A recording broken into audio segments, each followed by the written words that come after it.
Good morning and welcome to the Flexible Space Association's latest in the series of Workspace Wisdom webinars. I'm Jane Sartin, I'm the Executive Director of Flexor, and this morning we have with us Hilary Witts, Head of Operations in the Ratings team at Flexor member Colliers, and she is, not surprisingly, going to talk to us about business rates. So as we go through, do add any questions you would like to be picked up at the end into the chat box. And as I say, we'll pick them up once Hilary has gone through the presentation. But for now, I will hand over to Hilary and put up her presentation to take through. Thank you, Jane.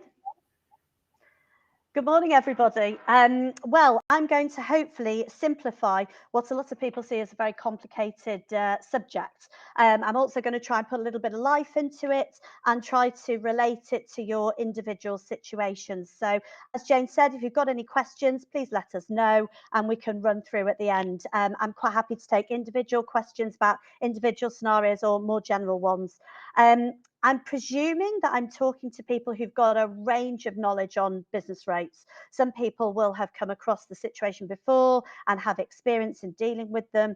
For some people, it'll be a relatively fresh subject. So please excuse me if I make things a little bit basic. I'm just going to explain a little bit more about how business rates, it works in the different countries, and then we can make it a bit more specific from there. So what is a rateable value? Basically, a rateable value is what a willing landlord and a willing tenant would agree to pay on a specific date. So it's a rental value of a property on a specific date. Now, the current rating list started on the 1st of April 2017. So all properties were valued 2 years prior to that so that we could make sure that there's enough time for HMRC to get all the information together and to kick off the start of the rating list. The reason for having a standard date for everybody to have the properties valued on the same date, which was the 1st of April 2015, is so that there was a benchmark, so there could be a comparison. So unlike council tax, where you're appealing a band, with a rateable value, you're appealing a specific value. And we do that by looking at comparables of what was happening in the market at that time. So for the current list, we're looking at values as at the 1st of April 2015 to see what was going on in the market at that time. The next rating list, let's start with England, is on the 1st of April 2023. Now, actually, that is the same as the other countries, but in England, the valuation date is the 1st of April 2021. Everybody will be aware that that was a very difficult period, right in the middle of a lockdown, right in the middle of the pandemic. Really a massive dearth of rental information. There was no transactions going on, no information. So therefore, it makes us very, very nervous about how HMRC are going to put the valuations together at that date. And for that reason, we think that they are not going to be right in how they value them. So we're spending a lot of time at the moment researching the market, getting transactions for that date, getting information together so that we can tackle the draft rating list when it comes out in England, basically, which is in December this year. So we can have a look at it and we can decide which are right, which are wrong, and what pieces do we need to put in place. Now, I've said there, what is anything different in Scotland or Wales? Yes, it is. Scotland have been very sensible, and they've actually made their valuation date the 1st of April 2022. When the market was more lively, there were more transactions going on, but it had also settled a little bit after the pandemic, as we know, coming up to it now. So there should be more transactions for them to be able to get the assessments correct. That's what we hope. There are differences in the appeal systems for the different countries, which I'll talk about in a bit more detail. But in England, we have the dreaded check challenge appeal system. That's a system where the ratepayer has to register on a government portal, providing quite a lot of personal information, passport details, national insurance details, information which HMRC promises they don't hold on to, but a lot of people are not that comfortable providing. Once the records are set up on the HMRC portal, we can then use that, or ratepayers can use that to submit checks, to check the floor areas and the factual details are correct, and then a challenge against the value. That process can take around 2.5 years to deal with from start to finish, which we know is absolutely shocking. So from when you set it up and you claim the property, submit a check, to when you get a reduction could be 2.5 years. Fortunately, Wales has not got this system, although there are rumours that they may be joining this system from April 2023.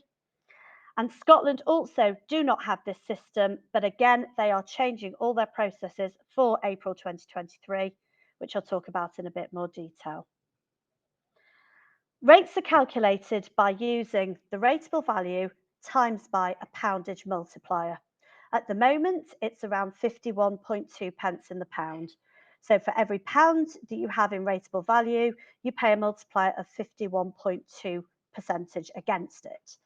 So it is a complicated process. There are other multipliers involved in it, and quite frequently billing authorities get the bills wrong. So it's always worth doing research, making sure that the bills are made up correctly. A few tips really for the serviced office market.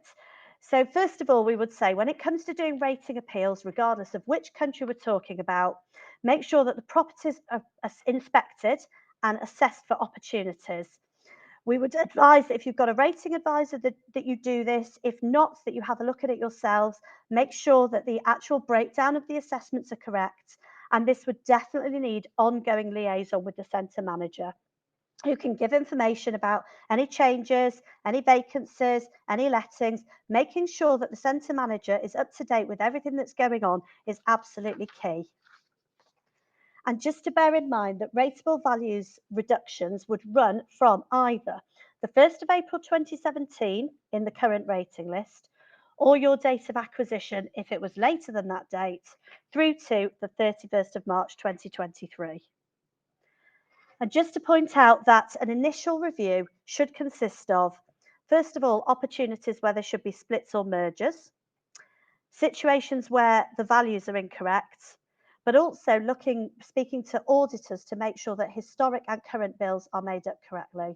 So there's a few angles for you to have a look at there. So the valuation of serviced office space, this is something that we get asked very frequently. So first of all, somebody asked a question about how co-working space is assessed. So in a standard service office building, you will have suites, meeting rooms, corridors, and maybe some common areas. The common areas will be assessed usually as one. The office suites will be assessed individually. The corridors should not be assessed. However, co-working space, where the occupiers have a lot more flexibility, they can come and go as they please, they might have it on a part-time license agreement, they're assessed as a whole as one. So if you have a bank of desks which are classed as co-working space, then they would be assessed as one entire bank of desks.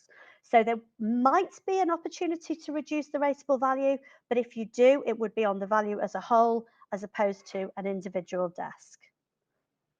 Obviously, I've mentioned that appeals can take 2 to 3 years to come to fruition, and I've mentioned that no value is attributed to corridor space or reception area. Really depends on the situation with those. And there is a value attributed to meeting rooms and shared facilities such as cafes. We do have a situation where some of our clients have cafes that are open for external people to come in and use them. They are very much assessed. Deletion is another appeals angle which is important to make everybody aware of. So basically, it's deleting the hereditament, as we call it, the rating assessment from the rating list, depending on the situation. So if you are doing refurbishments, or if you're knocking the space around, maybe doing splits and mergers, if this space is taken back to a shell, which I appreciate it's not always taken back to a shell, but it depends on the situation. So if you're doing a refurbishment, doing splits and mergers, taking it back to a shell, it is possible to get it removed from the rating list during the period of the works. Has to be from a specific given date, and it's incredibly helpful to have either a schedule of works, photographs, or some information to give to the valuation office agency to say, these are the works that are going on, these are the dates. But have to use specific legislation. So if you want any more advice about that, please do give us a shout, because we can provide information for you on that.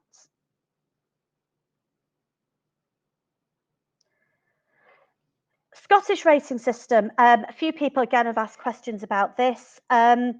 Scottish system is different. I think from the start of the current rating list in April 2017, from memory, there was a cut-off date of the 30th of September 2017 for all appeals to be submitted.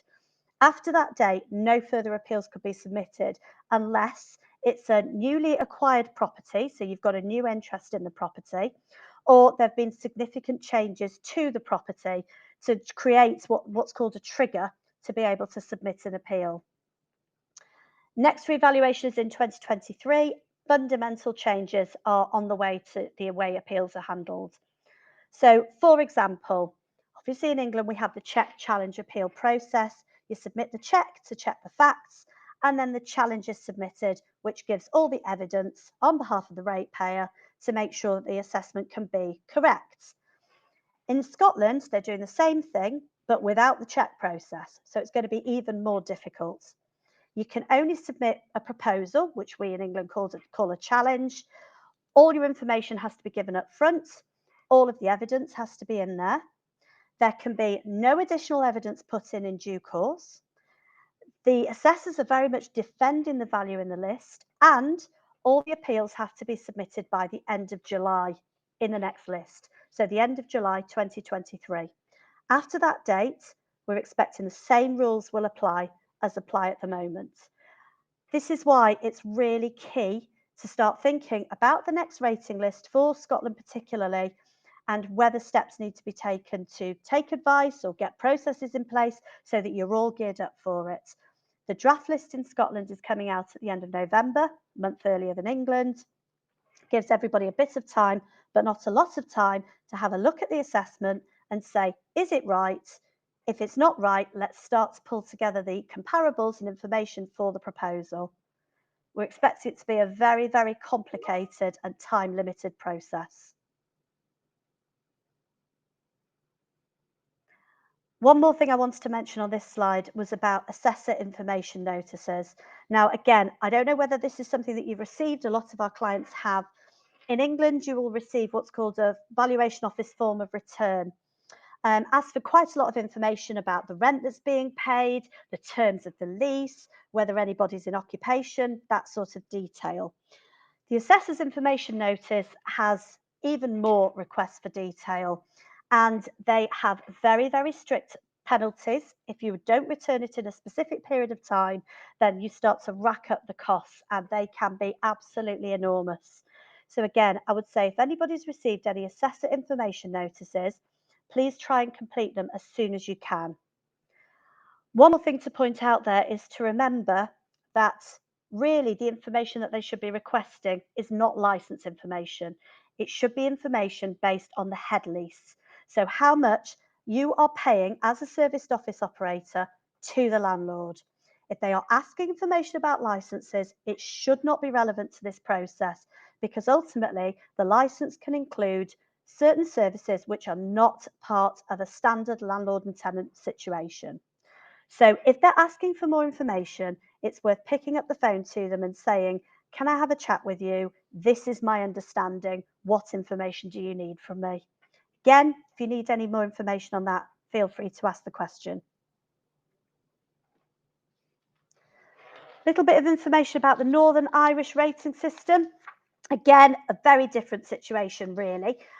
So the current rating list started in 2020.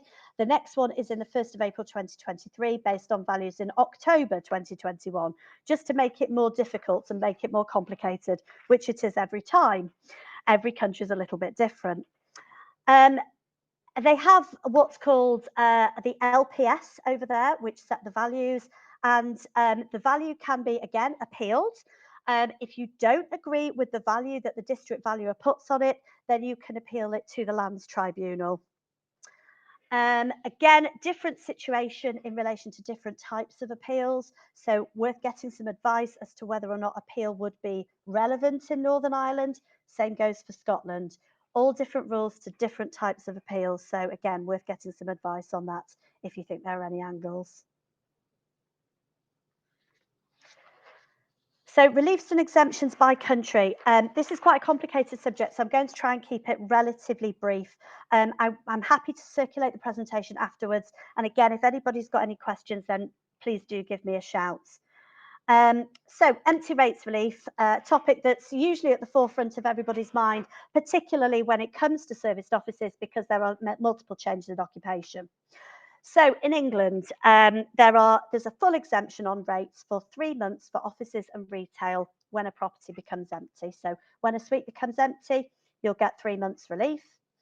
On industrial properties, it's the same, but it's for 6 months. And properties need to be occupied for a period of 42 days to then be able to claim another period of empty rates relief. And we'll talk a little bit more about TPOs, what we call empty rates mitigation schemes, third-party occupations, in due course. Wales follows the same pattern. However, from the 1st of April 2022, this is going to change, and actually it's going to be more in line with the Scottish system, where it actually needs to be occupied for 6 months before you're eligible to reapply for empty rates relief. Scotland, there's a 50% exemption for 3 months, and then 10% relief going forward for the rest of the vacant period, however long that is. However, properties need to be reoccupied for 6 months before becoming vacant again to then be able to be eligible for a further exemption.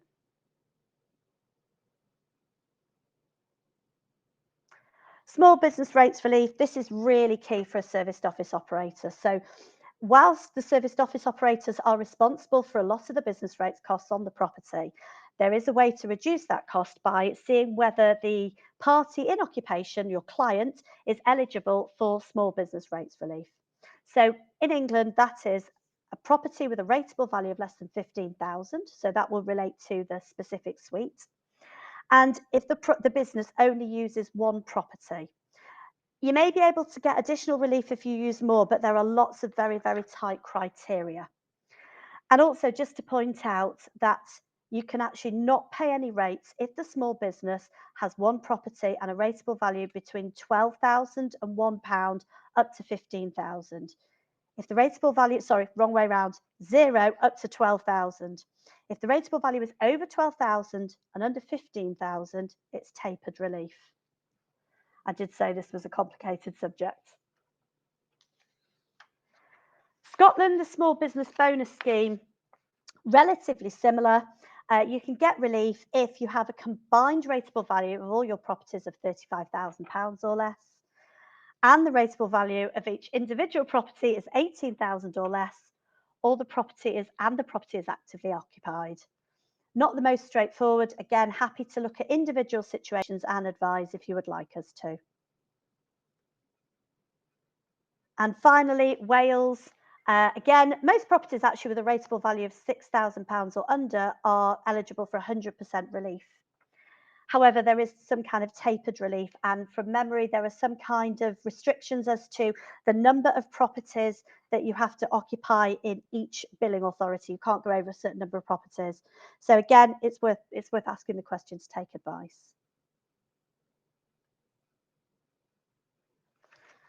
Few other types of relief that you may want to be aware of. Charitable rate relief is a situation where registered charities are eligible for 80% relief, so they only pay 20%. If you're in an enterprise zone, and it depends on the situation, but there may well be relief that you're eligible for, and it says that it's up to £55,000 of relief over 5 years. Again, depends on the individual enterprise zone and what the allowance is. Exempting buildings and empty buildings relief. Yes, vacant listed buildings. Again, a question that somebody's asked. Vacant listed buildings, you do not pay any rates. That's, to my knowledge, is across all of the countries. And hardship relief, probably not eligible in this situation. But again, if you've got a client that's really struggling, you need to be able to prove certain criteria, but they may well be eligible for hardship relief. So it's certainly worth asking the question.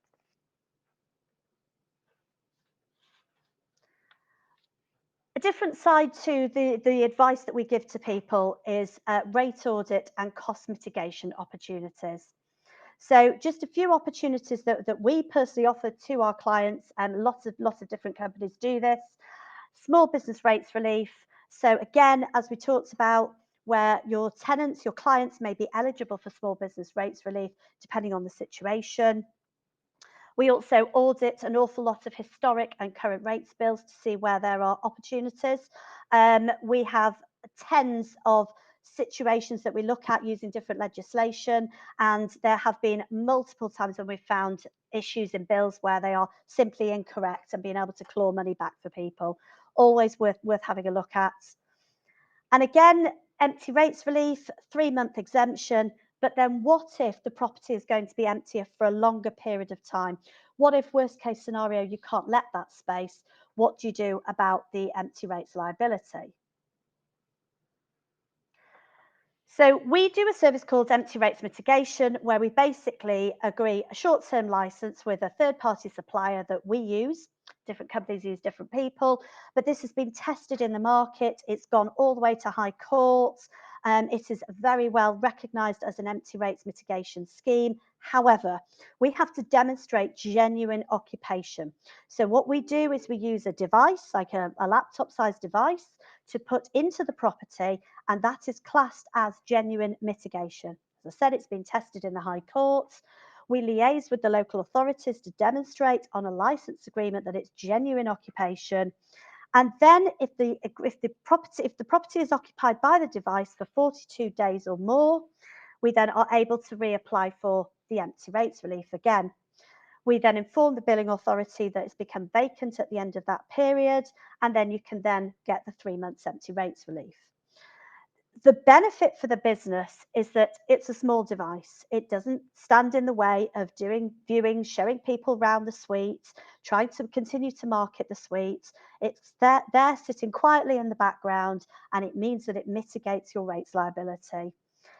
In an office portfolio, if it's going to be vacant for, worst case scenario, a year, we should be able to mitigate between 65 and 70% of the rates liability during that period for you. And again, that's what we call a third-party occupation. So we're putting an actual third party in occupation under a flexible license agreement, and it's used specifically to remove that empty rates liability whilst showing genuine occupation. And then I think just one more thing from me, which is Section 44A relief. So this is an example, as you can see, a picture of an empty office suite. Now, actually, it's not meant for empty office suites. It's meant for partially empty office suites. So if you have a large space where it is partially empty, and this is why it was brought in by the government, we are able to demonstrate that part of the space is not being used. And basically, we apportion the assessment to be able to calculate which part is not being used, and therefore get 100% empty rates relief on that space. And again, you can reapply for it under a different program. So if you move equipment in and out, keep changing things around, you can reapply for it. Again, depends on the situation. And I think that's it. Thank you very much for your time. Happy to take any questions. Okay, thank you very much, Hilary. You packed a lot in there.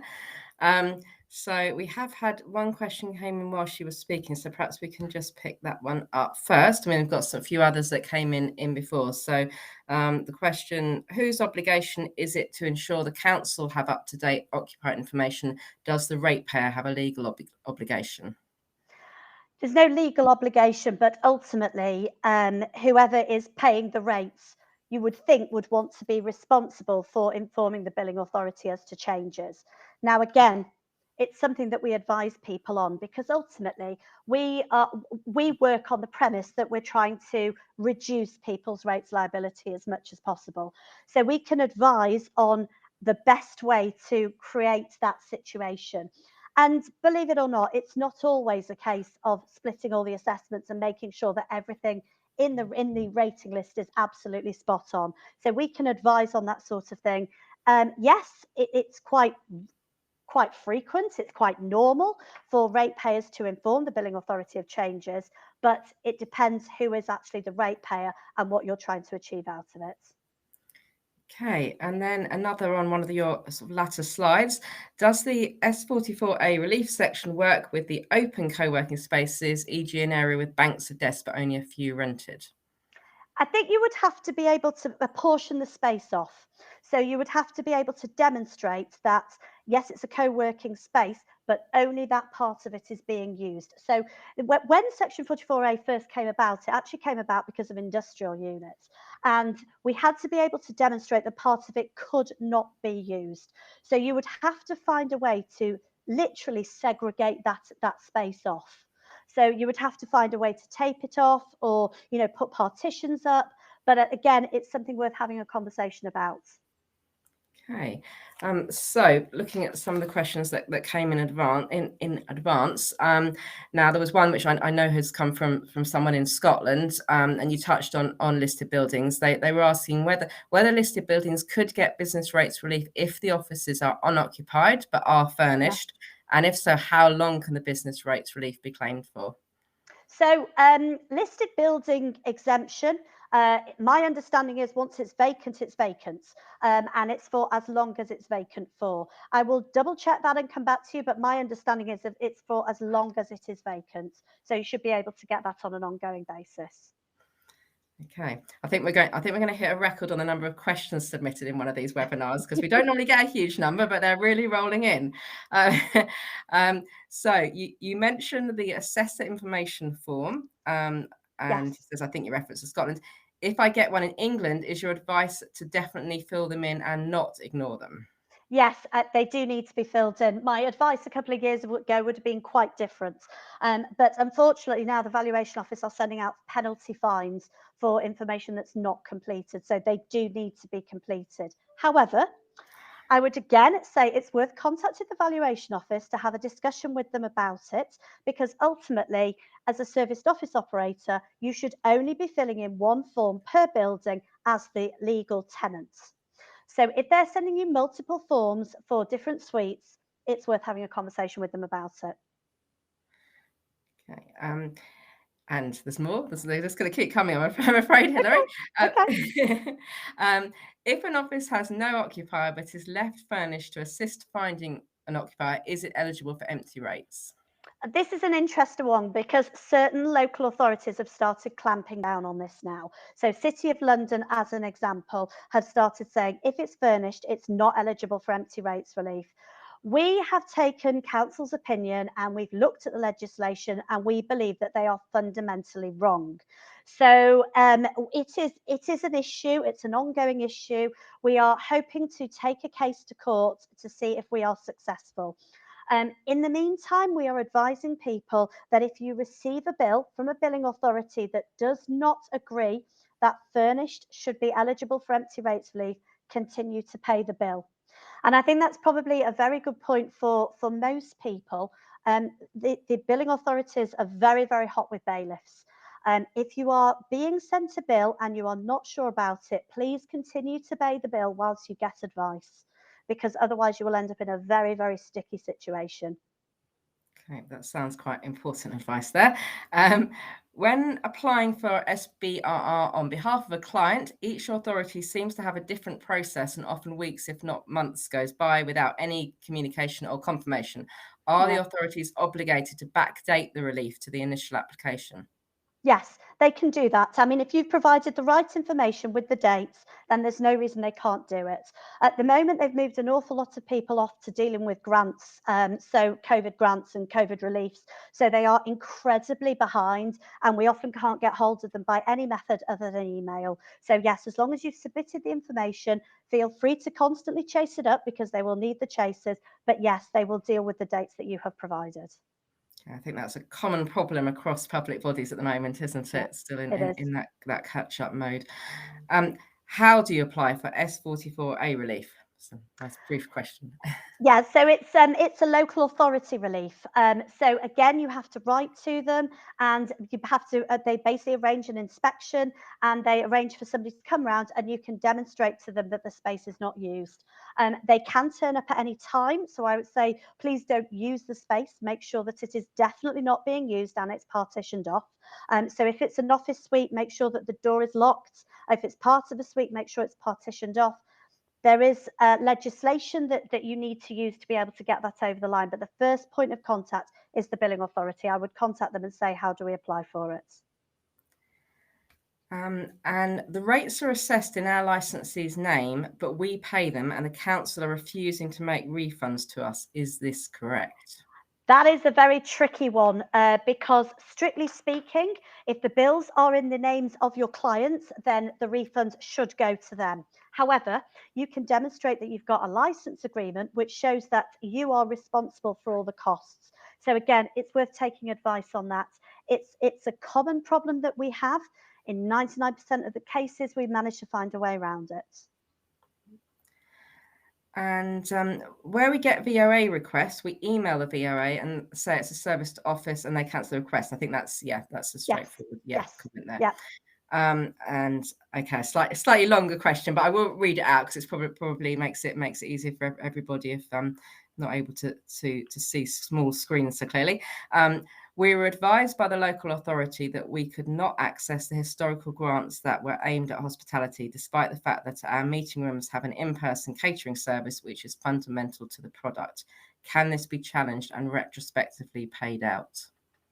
I'm going to ask whoever sent that question to send me an email because we have a specific team that are dealing with the grants, and there are very specific criteria from each local authority as to the situation where they will give the allowance and where they won't. So I will probably need a bit more information about where the property is based and a bit of historic information so I can understand the situation to be able to advise on that.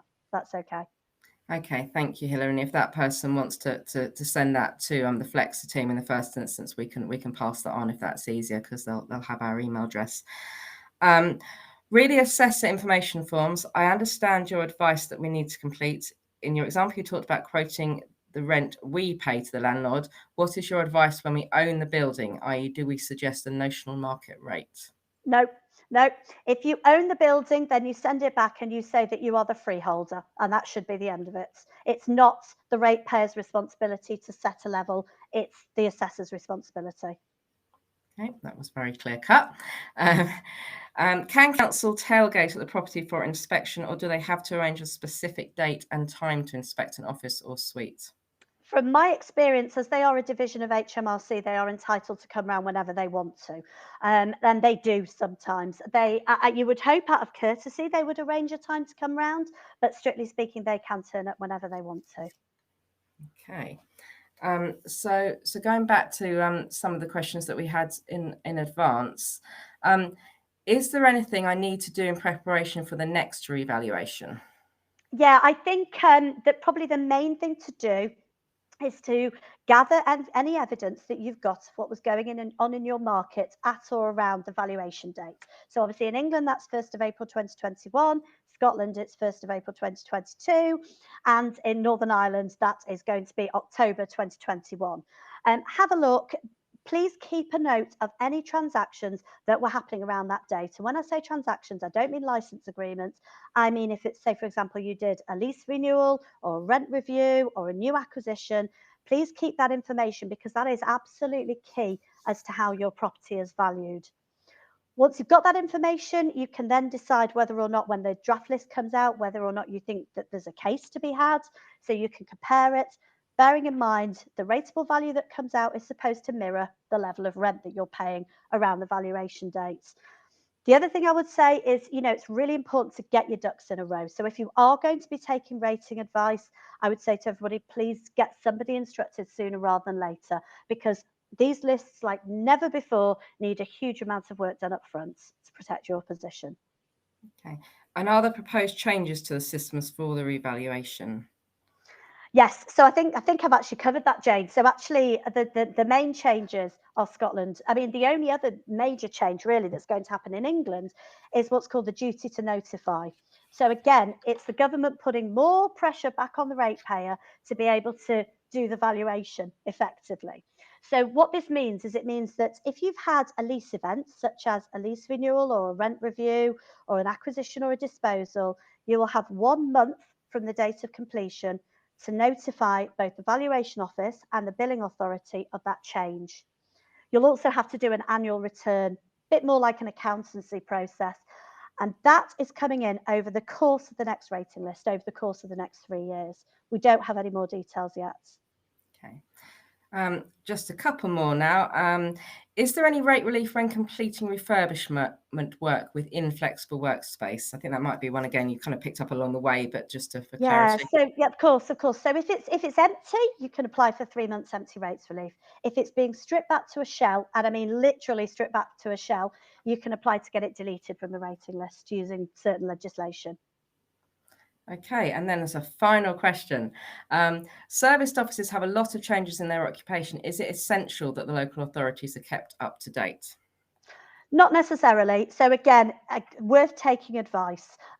So it depends on the situation. It depends, what in whose benefit is it to have each suite individually assessed. So it might be if you've got a lot of individual rateable values that are under the small business rates relief threshold, and you've got a lot of occupiers, clients that are individual businesses, may well be beneficial to get each one separately assessed. If you haven't, situation might be different. It's worth looking at each case individually. Okay, thank you very much, Hilary. You've packed an enormous amount of information into the last half hour or so, and I'm sure everyone is leaving a lot better educated on this subject and hopefully with some really helpful tips to take back into their own business. So thank you very much for that. Colliers details are on our website as one of our member companies, and I'm sure very easily findable as themselves as a website. So this is the last at the moment of our planned Workspace Wisdom webinars, but we're really keen to organise some more. If anyone's got any thoughts on topics they particularly like to see covered that are practical information for people running Workspace, do let me know. And also if you've got any thoughts on who can deliver that information. What we have got scheduled to come up is the Flexible Space Association Conference and Exhibition, which is on Tuesday the 10th of May in London. And the focus of that this year is environmental sustainability and well-being matters. All the information on that is available on our website, and there are special rates for tickets for our members, but also it's good value tickets for everybody. So it'd be really good to bring together again a large portion of the Flexible Workspace community for that conference. So that's all from me. Thank you very much again to Hilary, and we look out for details of webinars in the future. So thank you very much. Bye-bye. Thanks for your time, everyone.